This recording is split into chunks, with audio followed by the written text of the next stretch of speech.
Bonjour à tous, bienvenue pour cette nouvelle vidéo. Alors, en très courte introduction, vous avez peut-être remarqué que j'étais absent pendant 18 jours. J'étais allé jouer le tournoi d'Avoine, puis j'étais en vacances. Là, je suis de retour pour 8-9 jours, donc l'occasion de reposter quelques vidéos, de profiter aussi de la Sinquefield Cup qui a lieu en ce moment aux États-Unis avec le champion du monde Carlsen et puis le numéro 1 français Maxime Vachier-Lagrave, entre autres. Sachant que la semaine prochaine, ce sera le retour de Kasparov dans le tournoi rapide et blitz. Et puis donc je repartirai du côté d'Agen pour le championnat de France pour aider à l'organisation. Alors aujourd'hui, nous partons au royaume des finales de tour, comme vous le voyez à l'écran. Donc on y va tout de suite avec un échiquier et l'en-tête des joueurs. Petite finale introductive. Mikhail Botvinnik, champion du monde, 3 fois champion du monde, jouait contre Miguel Najdorf, joueur argentin très célèbre. En 1956, au Memorial Alekhine. Et donc nous avons un 4 pions contre 3 sur la même aile pour Botvinnik.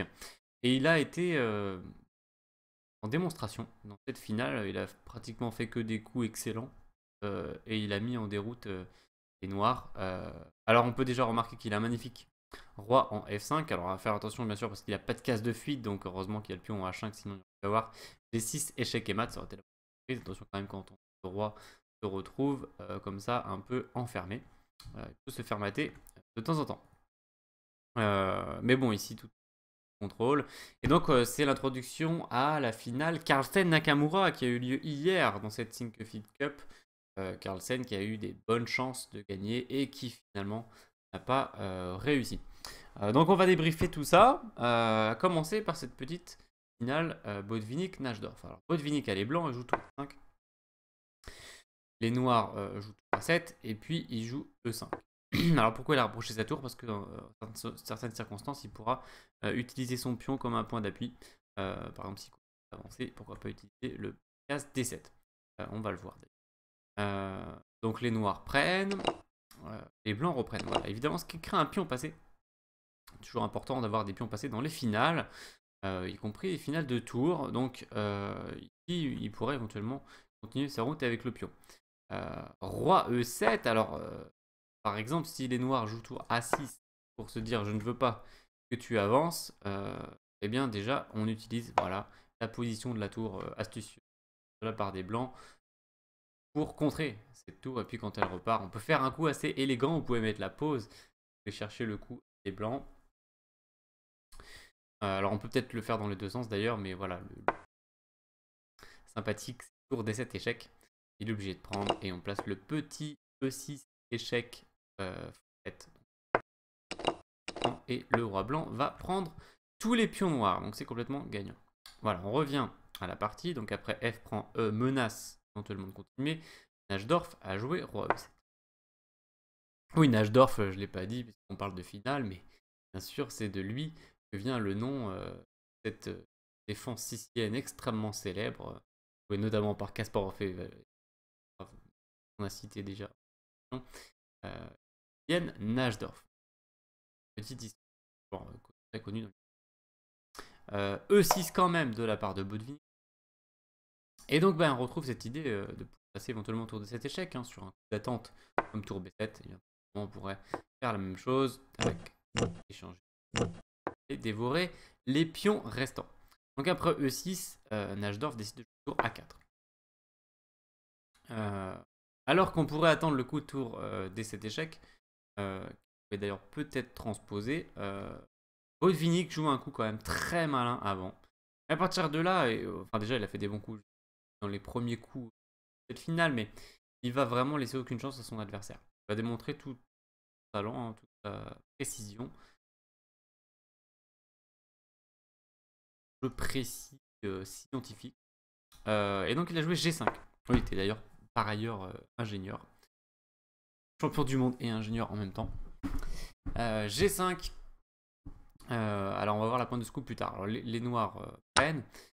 S'ils essayent d'attendre avec un coup comme tour A7, eh bien on va jouer un joli tour E5. Alors le meilleur placement pour une tour, derrière un pion passé. Voilà, qui permet éventuellement de pousser si le roi noir joue. Et ça commence à taper le zugzwang pour les noirs. Après H prend, roi prend. Disons tour à 1. Puis le roi vient essayer de prendre le pion G7. Et après tour G1 échec, on peut intercaler la tour et gagner la finale. Donc, on peut prendre, voilà. Puis prochain coup, roi prend. Et puis 3 prochains coups, H6, H7, H8, dame. Ou tour si vous préférez. Alors, on a ici G5 qui menace éventuellement de prendre et puis infiltrer le roi. Ensuite, il faudrait juste passage, mais c'est intercaler un tour d'échec qui forcera le roi noir à reculer, s'infiltrer éventuellement. Donc les noirs prennent.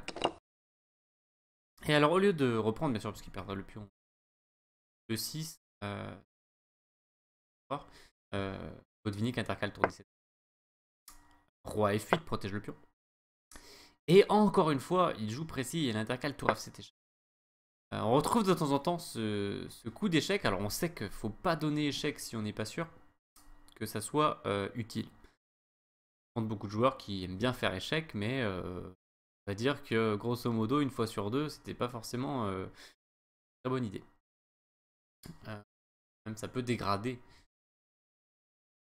Mais ici c'est très bien puisque ça va forcer le roi à aller en G8. Et après roi G6, et là on voit toute la pointe de ne pas avoir pris ce pion qui sert de bouclier, hein. Donc ça évite par exemple que la tour vienne donner un échec qui repousserait le roi blanc. Donc là on est abrité par le pion noir, une technique assez répandue dans ces finales, notamment finale de tour. Utiliser des pions de l'adversaire pour se protéger. Sorte un peu comme un parapluie anti-échec.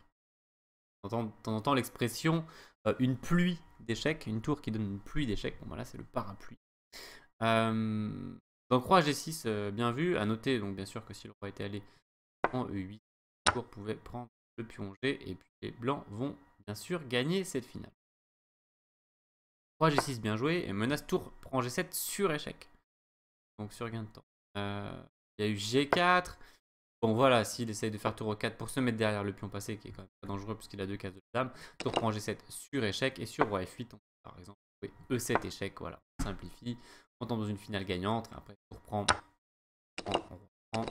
on a juste à pousser. Alors bien sûr, attention, hein, il ne faut pas se laisser tenter par roi G7 qui habituellement serait une assez bonne technique pour faire un bouclier anti-roi noir, et puis ensuite c'est le pion, mais le problème c'est que là aussi le roi noir va également aller faire une dame en même temps. Donc c'est vraiment une grosse erreur, et donc ce serait H6 le coup ici. Et malgré roi F8, on est juste à temps. H7, il ne peut pas venir et on va faire une dame. Voilà, donc roi G6, il n'y a pas eu tour E4, il y a eu G4 de la part du Najdorf. Et ici encore, Botvinnik montre toute sa précision. Au lieu de prendre le pion, qui est quand même extrêmement tentant, hein, donc, mais ça fait déjà plusieurs fois qu'on voit des coups tentants qui ne jouent pas forcément, plus précisément que les coups tentants, et bien au lieu de faire tour prend G7, bon, ça a été un mauvais coup. Il joue H6 qui est encore fort. Menace assez subtile de faire H7 échec et sur roi H8, tour F8 mat. Donc menace de mat en 2 coups, donc forcément ça oblige les noirs à faire quelque chose, en l'occurrence prendre ce pion. A noter que Botvinnik a sacrifié 2 pions. Il en avait 3 au départ contre 2 et maintenant il en a un seul contre 2. Mais ce qu'il veut, bien sûr, c'est atteindre son objectif, faire une promotion, et il n'hésite pas pour cela à investir des pions éventuellement. E7. Si vous êtes intéressé par ce principe de sacrifice de pions dans des finales de tour, eh bien, je vous invite à aller voir une autre vidéo que j'avais faite sur l'activité en finale de pions avec la célèbre finale Capablanca Tartakova. Je mettrai le lien dans la description. E7, bon, menace évidemment à la fois dame ou tour échec suivi de dame. Tour mat, menace tour mat quand même, et puis dame mat aussi. Bon, la tour revient. En cas de tour à 6 échec, eh bien, on peut faire tour F6. A noter que si on revient au coup G4, c'est d'être joué par les noirs. On a vu que Botvinnik a choisi H6. S'il se précipitait avec E7, il pouvait le payer extrêmement cher après tour à 6 échecs puisque sa tour était perdue. La différence, c'est comme il y a le pion en G7, eh bien on ne peut pas couvrir avec la tour. Donc H6 a aussi permis dans cette variante de tour A6 échec de couvrir avec tour F6. Et après tour prend, roi prend, et bien la dame va survenir. Et en cas de tour A6 échec, tour A8 pour essayer de défendre, bien il y aurait tour place, tour D8 échec, imparable. Et le mat va suivre.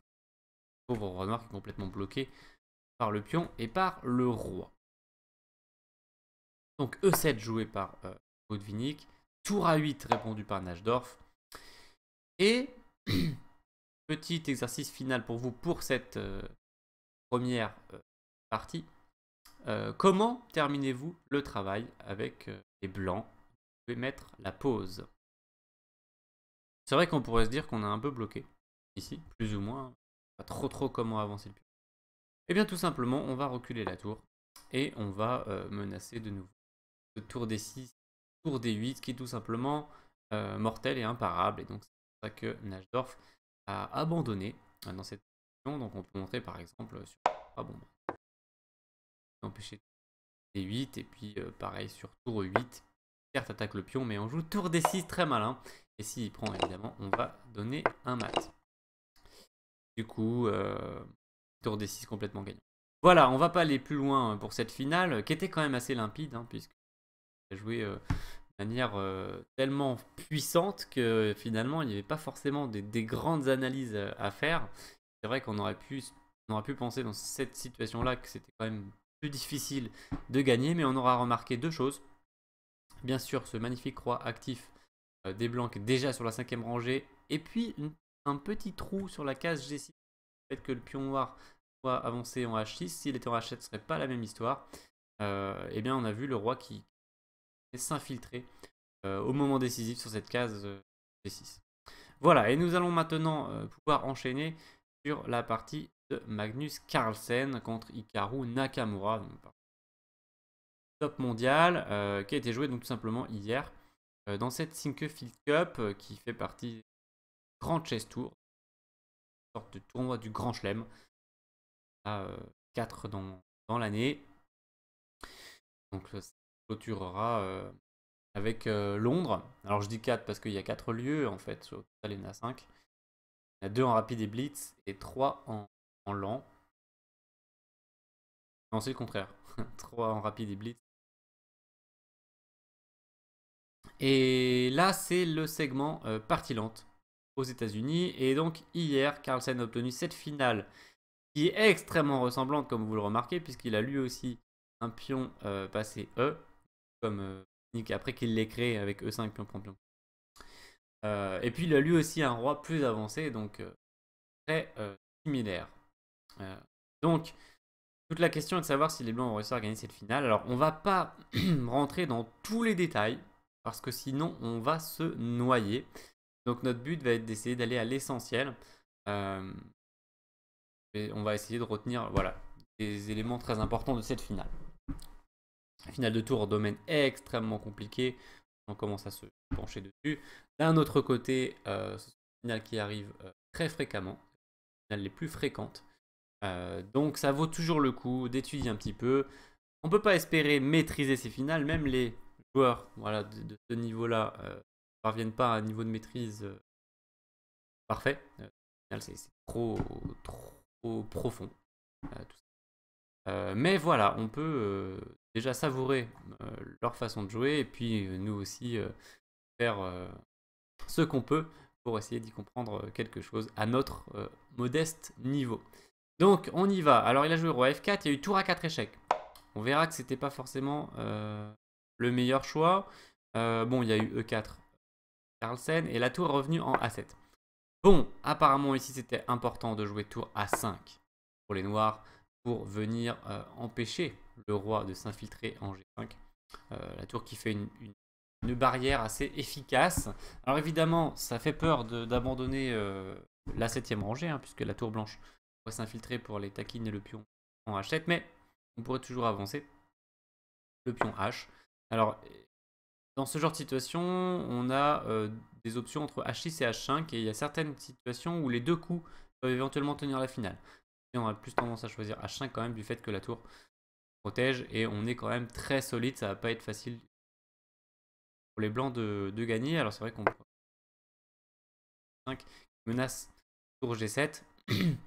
C'est quand même des sérieuses questions. Donc ici, peut-être que ce coup nous ferait dire que H6 aurait été plus indiqué dans cette situation. Voilà.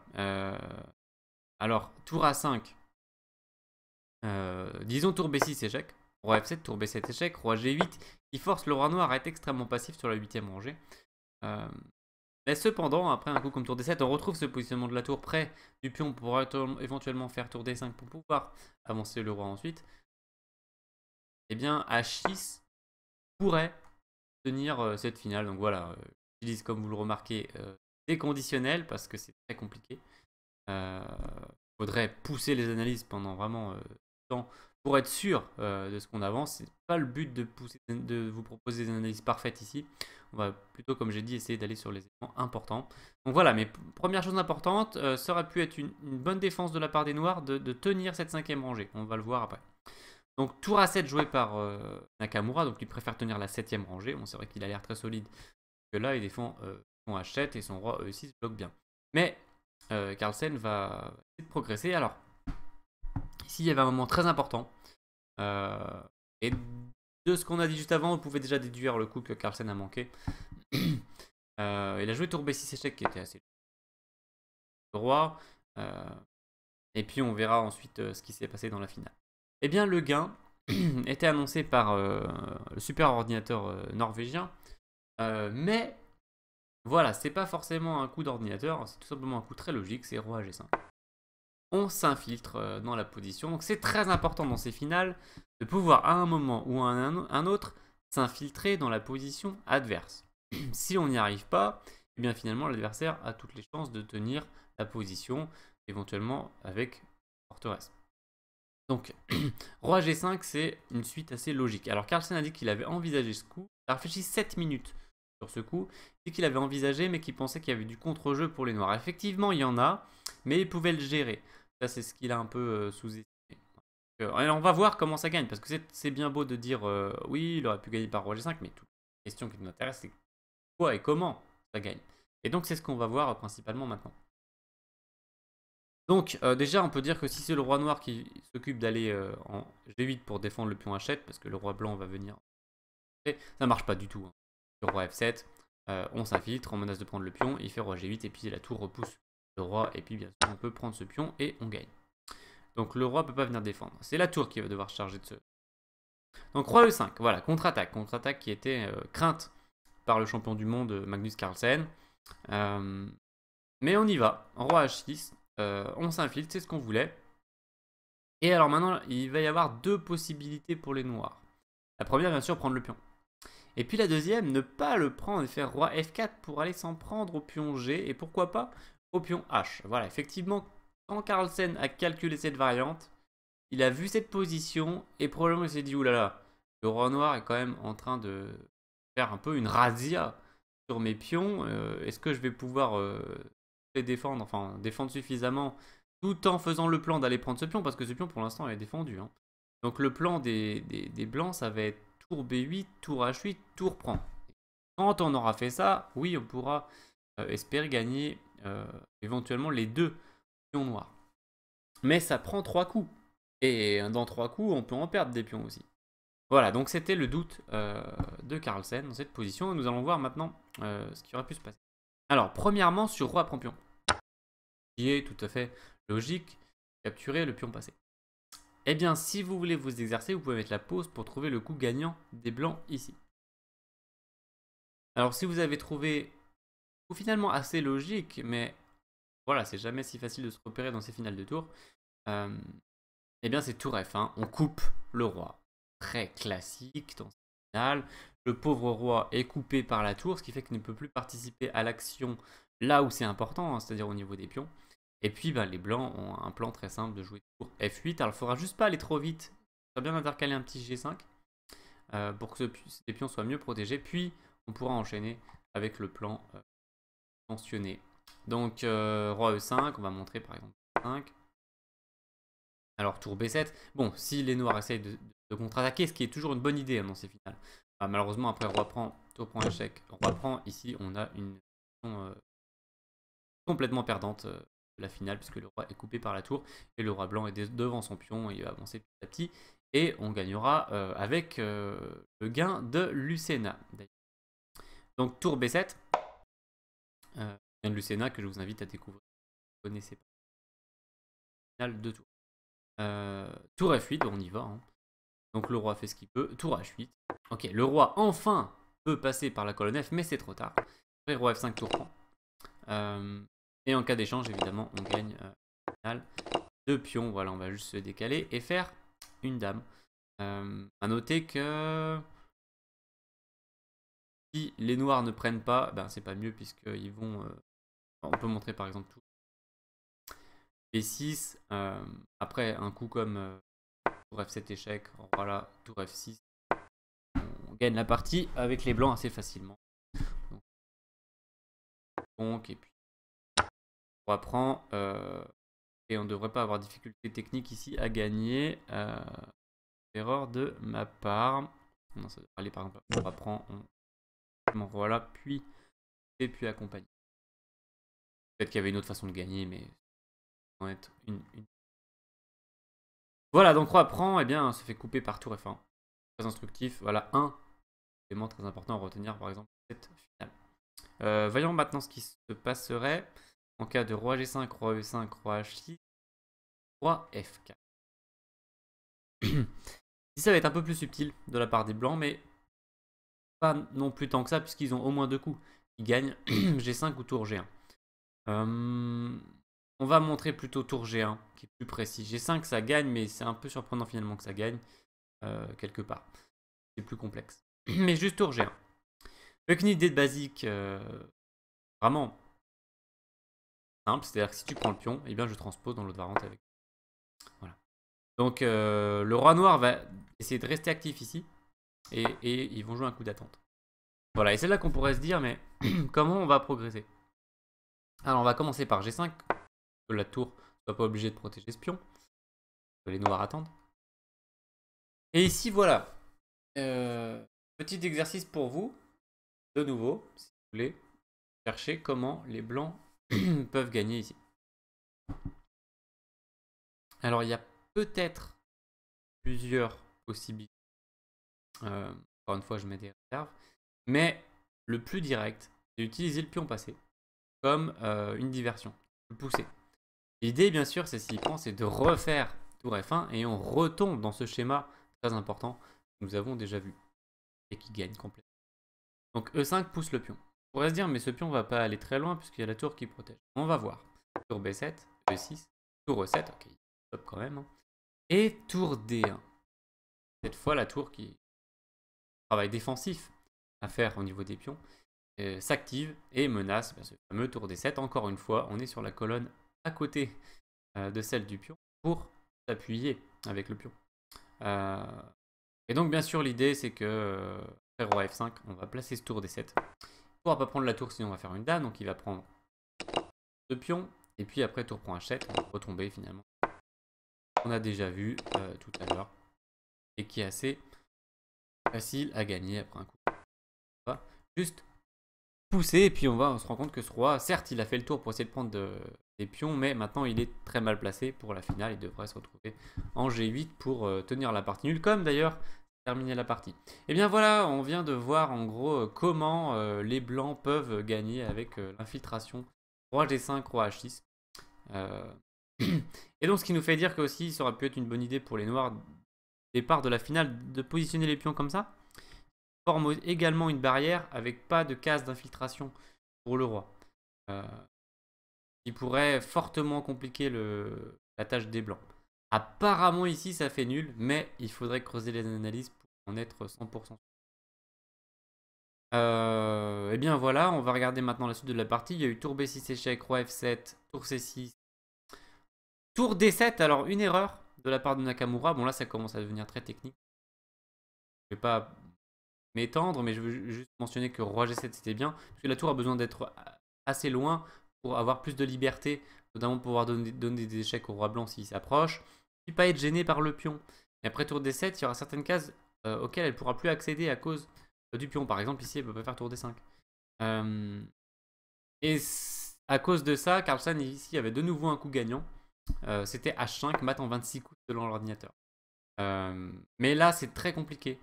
Je vais montrer juste une idée rapidement, parce que sinon ça va être beaucoup trop, beaucoup trop long. Moi-même, j'ai pas analysé en profondeur cette position. Je comprenais que Roi G5 c'était un gain assez clair, et que là c'était beaucoup moins clair. Donc par exemple sur G5, sur H5 pardon, GH, GH, tour D1, Roi E5, très bien joué. On gagne du terrain, on va essayer de préparer un échec dans les bonnes circonstances, mais surtout on va voir que c'est une autre idée. Donc après Roi G7. Le coup gagnant des blancs, assez fantastique je trouve ici, c'est tour F6. Et quand on voit ce coup, on se dit, oula, déjà on se dit c'est dangereux parce que la tour est entre les deux rois, donc si on se fait dévier notre roi, on peut se la faire. Et là on comprend pourquoi cette tour est mal placée. Elle est au contact du roi. Si elle était en 1, évidemment, elle serait donné un échec et on gagnerait la tour blanche. Et cette manœuvre de tour F6 n'aurait pas été possible et c'est pourquoi, sans doute, la position aurait été match. À cause de ce coup tour D7, ici, il ne peut pas se défendre contre ce coup terrible tour F6 qui menace H6 échec et le roi ne peut plus revenir sur F7. Et donc il va devoir s'exiler en G8 qui avait une case très mauvaise puisqu'il va commencer à être dans des réseaux de maths et il ne pourra pas jouer. Et s'il joue lui-même H6, eh bien on va pouvoir jouer aussi Roi E6, donc encore une fois tour mal placé qui ne peut pas faire de coup utile, elle peut faire échec mais ça va échanger les tours avec une finale gagnante. Et après tour H1 attaque le pion, on va pouvoir donner cet échec qui repousse encore le roi et revenir défendre, puis avancer tranquillement, peut-être ou avancer d'une autre façon. Donc ici c'est une finale gagnante. Voilà, à noter que par exemple après Roi E5, tour H1, on allait de nouveau placer ce tour F6 échec, Roi G7, H6 échec, encore une fois, très malin. On ne peut pas échanger ici puisqu'il perdrait la finale de tour. Hop, on file et le roi noir est bloqué. Donc Roi G8, donc le roi et on va en parfaite, le roi noir très très mal placé, on va... Et ça gagne. Voilà, donc là c'était déjà beaucoup plus compliqué comme gain. Et donc on voit un peu... on ne peut pas accéder à toute la profondeur de ces finales de tour, mais on peut sentir un petit peu certains détails, comme par exemple quand on voit que les noirs jouent tour D7 ici et que à cause de ça ils peuvent perdre la partie après H5. C'est délicat. Voilà, donc par exemple il faudrait aussi voir ce qui se passe sur H5 si les noirs ne prennent pas. Mais on va pas rentrer dans tous les... On va juste voir la fin de la partie pour conclure cette vidéo qui est bien assez longue. Bon, c'est vrai qu'on essaie de faire 2 finales de tour, hein. Forcément ça se rallonge un peu même quand on essaye d'aller à l'essentiel. Donc tour A7 joué par Nakamura. Et en fait maintenant qu'il a poussé son pion, Carlsen, il n'a plus l'infiltration avec Roi G5 et du coup il a très peu de possibilités pour jouer pour le gain ici. Alors il a tout tenté, absolument tout tenté. Il a tourné en rond, il a évité les triples répétitions, il a fait attention à la règle des 50 coups, il a répété certaines positions 2 fois, il a tourné vraiment un peu partout sur l'échiquier. Il a poussé Nakamura jusqu'au Zeitnot et Nakamura a même failli craquer à la fin. Où ça devenait un peu plus clair. Plus proche de la fin en tout cas. Et il a tenu bon. Il a tenu bon et il a tenu le match nul. Alors bon, on va pas analyser. Juste 99. Donc on va simplement indiquer ici que Nakamura a fait Roi F7. Il aurait pu faire Roi E5 qui était vraiment très très dur à casser comme défense. Bon, il a fait Roi F7. Du coup ça permet à Carlsen de tenter encore un peu. Après Roi F4, il a refait tour F6 échec qu'il avait déjà fait tout à l'heure. Et là, ça y est, il s'est lancé pour H5. Et après prise E5, c'est vrai qu'il a quand même quelques chances. Nakamura très bien défendu. Ici, il a joué tour F7, propose un échange de tours qui marche, faire match nul. Sur tour prend, il y a nul. Alors, Carlsen était malin, il a joué roi E4. Sur E6, qui était très malin pour essayer de forcer la tour noire à prendre, puisque si on se retrouve avec ce duo de pions passé lit, on va gagner la partie, puisqu'on va dévorer tous les pions noirs. Puis on reviendra près des pions pour faire une promotion sans problème. On peut même des fois forcer le passage. Donc tour F8. Alors voilà, sur E6, tour F8, coup très malin. Et en cas de tour F8, 3 F8, la finale est nulle. Roi F5, on essaie d'obliger. Alors c'est assez amusant, on voit la tour blanche qui est clouée. la tour noire qui doit se demander à chaque fois si elle prend ou pas. Les deux tours qui doivent se demander à chaque fois si elles prennent ou pas. Et H4 c'est pour forcer le roi à repartir. Et après roi E7 qui oblige cette fois la tour à prendre. Sinon il n'y a pas trop de problème pour les noirs. Et bien la finale, voilà, fait roi contre roi juste à temps. Roi E4 de Carlsen qui était assez malin. Et là en fait Nakamura a quand même été extrêmement fort. Cette séquence de coups avec pas beaucoup de temps à la pendule, puisqu'après avoir joué une première fois tour F7, il a compris qu'il devait rejouer tour F7 dans cette position, malgré qu'il ait perdu un temps. Ça faisait quand même nul, bien joué. Roi F4, H4, Roi G4, tour E7. Maintenant, il a compris qu'il fallait réutiliser sa tour pour attaquer le pion en E5. Ça va forcer le pion à avancer, ce qui pourrait permettre, en certaines circonstances, de bloquer son propre roi et qui peut s'abriter devant le pion. C'est important aussi. Tour A7, tour H6. Et là, dernier coup très important de la part de Nakamura pour tenir la finale. Roi F8, le coup nécessaire ici. Il a bien trouvé. Chose par exemple. Tour G7, on va en zugzwang après Roi F5, Roi E7, tour prend H4. Regardez, c'est terrible. On est en zugzwang, la tour doit défendre le pion et le roi, il va devoir reculer, mais le roi blanc va peut-être s'infiltrer dans la foulée. Peut-être qu'on va préparer d'abord des coups d'attente et puis faire tour H6, s'infiltrer. Voilà, mais ici, ça peut être complètement gagnant. D'ailleurs, probablement qu'on va aller la tour par là-bas pour qu'on passe. Terrible par ici, plus opiné avec l'infiltration. Bon, et sur H3, Roi F5, on s'infiltre totalement et ça gagne. Donc Roi F8, bien joué, puisque sur Roi F5, il pourrait jouer Roi G7 et couper l'infiltration par Roi F6. Le roi blanc ici qui a nulle part où aller. Donc après, tour prend, tour échec. La tour vient derrière le pion et tout va bien pour les noirs. Un peu comme il y a eu Roi prend H4, tour A4 échec, Roi H5, tour E4, la tour derrière le pion passé. Voilà, cette tour qui était passive depuis longtemps, sur la 7ème rangée très longtemps, vient enfin retrouver une position active. On va essayer de rechercher dans ces finales de tour. Et après tour F6 échec. Bon, s'il prend, on prend en E6 c'est pareil. Parti. Tour F6 échec, Roi G7. Et échec, Carlsen a encore essayé un tout petit peu. C'est marrant, il essaye avec des coups encore assez piégeux. Tour prend, tour H6 bien joué. Hein, il reprend la 6ème rangée. Hein, donc là, si vous êtes intéressé par la théorie de ces finales de tour, eh bien, cette fois-ci, on parle de la défense de Philidor de la part des noirs, c'est-à-dire de tenir cette rangée. Carlsen la récupère. Évidemment, Nakamura ne peut pas échanger les tours puisqu'il y aurait roi à prendre. Et après roi G8, roi G6 opposition. Puis on gagne la partie. Et après tour H6, il a joué tour E1, une tour active. Tour A6, Carlsen. Le roi noir vient devant le pion pour le stopper. C'est tour A7. Roi H6 de Carlsen. Encore une fois bien joué, puisque les noirs pourraient éventuellement encore trébucher. En donnant par exemple, je pense, et le roi se fait en G6. Mais Nakamura est à la hauteur, bien sûr. Très vite. Il a joué tour échec, il connaît cette position. Très bien. Et on est menacé de mat. Mais pour une fois, la défense passive, qui est de jouer tour E8 pour empêcher le mat, d'habitude, on n'aime pas jouer une tour comme ça qui sert juste à défendre. On préfère avoir la tour active, par exemple, en E1 pour venir donner des échecs. Malheureusement, ici, on ne pouvait pas. Et ici, tout va bien, puisque c'est un pion G. Voilà, donc on va tenir la partie nulle. Si ça avait été un pion F, on aurait perdu cette finale. Donc attention, hein, défense passive ne marche pratiquement que dans cette position, on peut dire. Hein. Évitez à tout prix la défense passive si vous pouvez. C'est très dangereux. Mais ici, on va montrer par exemple qu'après échec, roi H8, tour H7, échec, roi là, les blancs ne peuvent pas faire quelque chose. Mais imaginez que ce serait un pion F, et bien évidemment, il y aurait un échec, même si la tour n'était pas là. Hein. L'échec gagnerait puisque ça forcerait le roi à venir là, puis on ferait l'enfilade. Voilà. Donc, différence entre le pion G et le pion F dans cette finale. Et Nakamura qui a tenu le match nul ici. Alors je vois que c'est finalement pas 99 coups, mais 94 coups. Voilà. Beaucoup. Et bien voilà pour cette vidéo finalement assez longue. Hein, donc dès qu'on commence à se plonger un tout petit peu dans des finales, et en particulier des finales de tour, qui sont parmi les plus complexes.